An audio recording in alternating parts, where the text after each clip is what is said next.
This is Paul. Yeah. I was reading this law dictionary. Yeah. And they have what's called unjust enrichment. Doctrine of the principle stating that if one obtains property or money unfairly, even if not unlawfully, he should return it. Then there's unlawful act, an act that is contrary to or violates an existing law.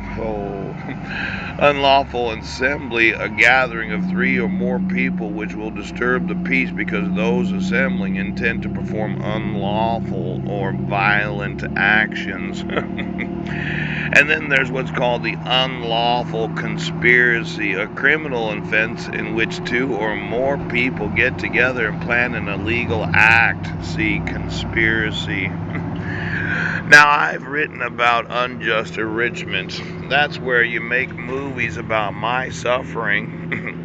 And those in the Oprah shows, the fish shows, and the clone shows, they got paid to make movies about myself and my family. Po, po, po, po, po.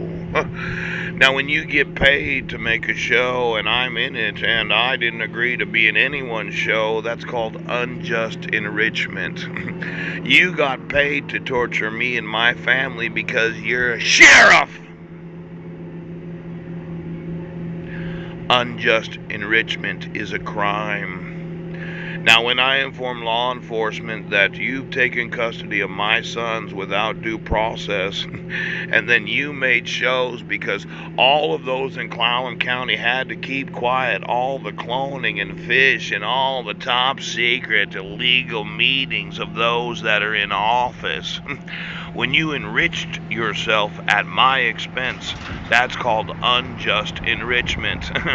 You can actually be sued for everything you own for knowingly depriving me of my rights and depriving my sons of their rights because of your unjust enrichment of all the shows.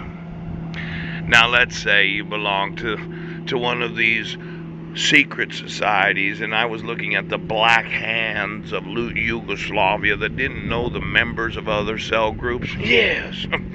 But when you have cloning technology, you can put a clone on any oath, any attorney, any judge or justice, pooch. And then all of a sudden you can have unlawful assemblies. Now, let's say Mike and those that are the fathers of the county decided they were going to have one of their top secret meetings where they talk through each other. Or they be on somebody and then they talk to each other because they're the bee that's on the person that there's talking or they're listening to. Yeah. When three or more persons decide that they're going to do something that actually intends to perform violent actions, when you use any technology to control the minds, the bodies, or the nervous systems of those that are American citizens, because you're just going to have to lizard the grid and you're going to have to control them, that's what you call a violent action. When you have to fish the population because fish have always been in control, it's a violent action against the United States of America. Now, for all of those in their top secret societies that they think I don't know, anytime that you decided you were going to get together and decide what the population was going to do, your unlawful assemblies, because of your secret societies, is going to find you imprisoned for a very long time.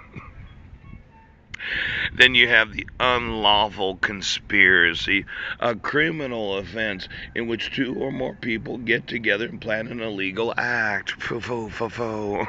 Now, let's say I've informed law enforcement thousands of times that it's a crime to take an American citizen's sons without due process. And when two or more oaths, badges, attorneys, lawsuits, secret societies, or those that just have to control decided they were going to have their secret meeting so as to conspire against me having my rights enforced, I'm going to have them sued for conspiring to deprive an American of his constitutional rights. Now, I'm going to just need to know all the clones of those elected or appointed to office. I'm going to need to know their secret society memberships and all the times that they assembled in their secret meetings of how they conspired and planned to execute the unlawful actions of cloning any American citizen. And then I'm going to sue the guts out of every Mason, Mormon, and white supremacist.